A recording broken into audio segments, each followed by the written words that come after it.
In Minnesota, a new state audit finds the real heroes during the pandemic could have and should have been paid more.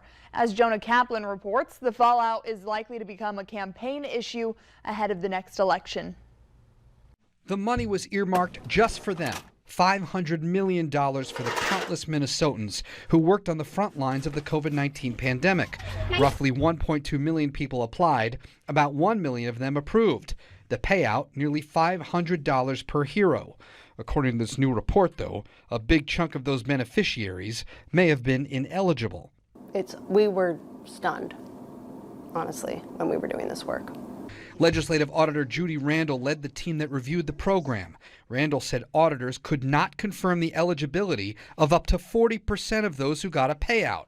And if you took out those questionable applicants, the hero pay for those who were confirmed eligible, it would have been more than $800 each.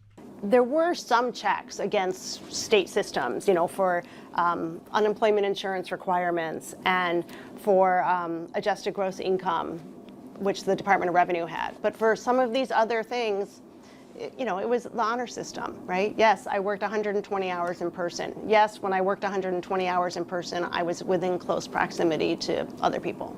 GOP and DFL lawmakers on Tuesday quick to pounce on their narratives. We can all hope there's never another pandemic, but there is a big election coming up in November.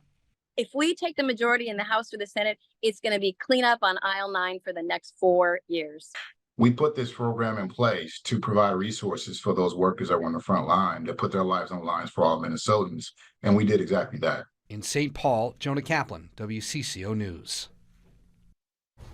Keep in mind, this report comes on the heels of Feeding Our Future, that scandal. The organization stole $40 million from a federal program dedicated to feeding underserved children in Minnesota during the pandemic. Instead, that group bought luxury vehicles and homes.